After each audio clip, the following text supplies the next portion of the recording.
અમેરિકામાં રહેતા ભારતીય અને ગુજરાતીઓ જો તમને કોઈ કહે કે સરકાર તમારા ખાતામાં $2000નો ટેરિફ ચેક મોકલવા જઈ રહી છે તો તરત જ વિશ્વાસ ન કરતા, કારણ કે આખી વાતમાં એક મોટું સત્ય અને એક મોટી ગેરસમજ છુપાયેલી છે.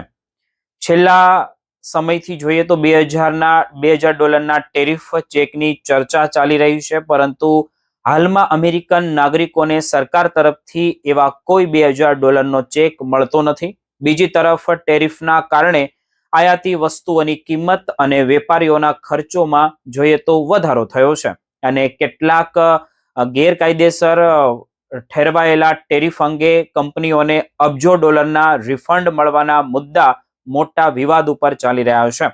એટલે ભારતીય અને ગુજરાતીઓ માટે સૌથી મહત્વની વાત તો અમેરિકાની અંદર એ છે કે ટેરિફ રિફંડ અને સામાન્ય ગ્રાહકોને મળતા સીધા ચેક બંને એક જ વસ્તુ નથી.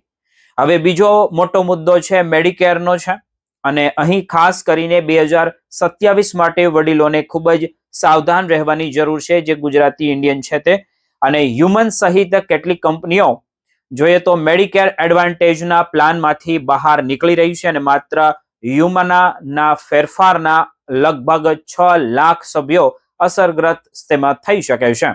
એટલે જો તમે મેડિકેર એડવાન્ટેજ પ્લાનમાં છો તો સપ્ટેમ્બરના અંત સુધીમાં મળનારી એન્યુઅલ નોટિસ ઓફ ચેન્જ એટલે કે ANOC ને અવગણશો નહીં. તમારા ડોક્ટર નેટવર્કમાં છે કે નહીં, તમારી દવાઓ કવર થાય છે કે નહીં, તમારી ફાર્મસી કઈ છે, હોસ્પિટલનો ખર્ચ કેટલો છે, અને ડેન્ટલ વિઝન જેવા લાભ ખરેખર તમારા માટે કેટલા જરૂરી છે, આ બધું જ તમારે તપાસવાનું છે, અને તમારે 2027નો નિર્ણય લેવો જોઈએ.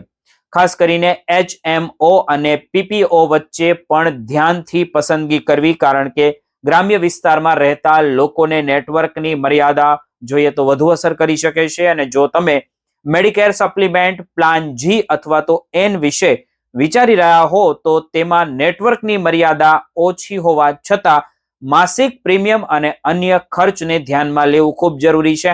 હવે આવીએ સોશિયલ સિક્યુરિટીના એવા સમાચાર પર જે અમેરિકાને નિવૃત્ત ભારતીય અને ગુજરાતીઓ માટે સૌથી વધારે ચિંતાજનક સામે ઊભી કરે છે. એટલે કે તે 2026ના ટ્રસ્ટેબલ રિપોર્ટ મુજબ જોઈએ તો સોશિયલ સિક્યુરિટીનું મુખ્ય OASI ટ્રસ્ટ ફંડ 2032માં ખતમ થવાની પૂરેપૂરી ધારણા દેખાઈ રહી છે, અને જો કોંગ્રેસ કાયદામાં ફેરફાર ન કર્યો તો તેને સમય પહેલા જ તે સંપૂર્ણ લાભના બદલે આશરે 78% લાભ ચૂકવી શકશે.